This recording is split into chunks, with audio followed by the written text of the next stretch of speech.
before you go on a job interview, don't decide that's the good time to cut your own bangs.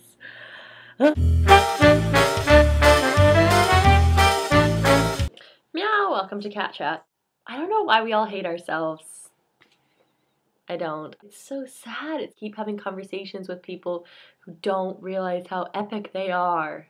Last summer I was talking to some friends and this girl was telling the story about how, oh, there's this guy she likes, but he probably doesn't like her.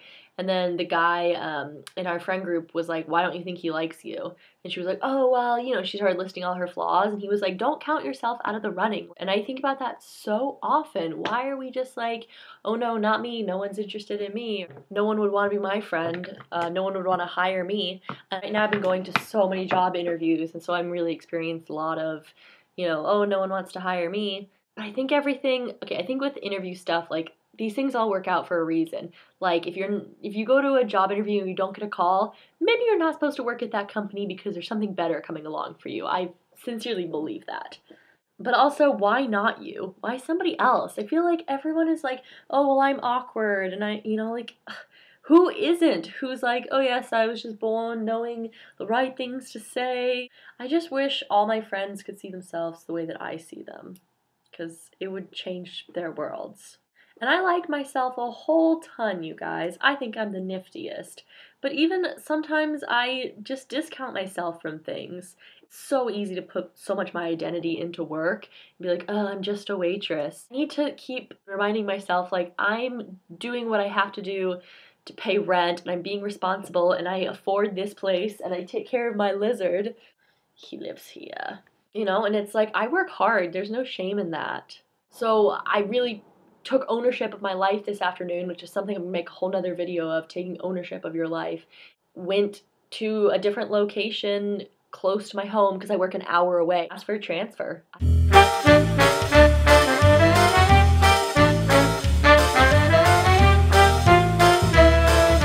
So tonight I went to the Power Hour show in Hollywood, and I really like these YouTubers, Spagnola, Ali Hills, and Stevie Bobby, and all of them got together and did a show. And so a whole lot of other YouTubers that I really love started showing up, like Bria and Chrissy, Shannon and Cammie.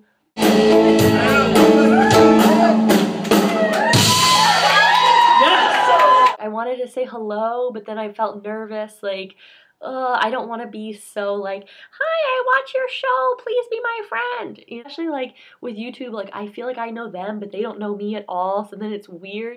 Sorry, battery problems. At the very end of the show, I finally went up to Shannon and Cammie, and I was like, hey, I just wanted to introduce myself. I really love your channel. They talked to me for so long. They are the most down-to-earth, awesome, fun, cool people. And there was this guy at the beginning of the show who was walking around. I was sitting up on a table, I was sitting up on a counter, on a chair. I was sitting on a chair like a normal person. And so he came up, and I thought he was hitting on the merchandise girl for a super long time. And then he leans into me and he's like, really like you, like I've been watching you, you're really gorgeous. This person was intoxicated, so let's keep that in mind. But point of my story is that I had just assumed that this person was completely interested in this merchandise person. And I was like, well, I'm very flattered, thank you, but goodbye, I just came to watch the show. But it was just one of those things where it's automatically my like gut instinct is that like that person's not interested in me. Don't always assume that you're the least interesting thing in the room. Okay? Can that just be the takeaway point of this video? Just be you and don't apologize for you.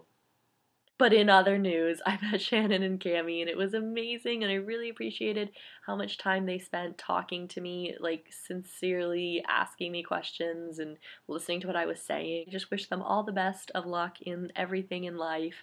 And I think me 5 years ago, probably even 2 years ago, I don't know, I think I would have just ducked out of there early and not said hello. So I just am really proud of how far I've come. Just don't sell yourself short. Anyways, meow.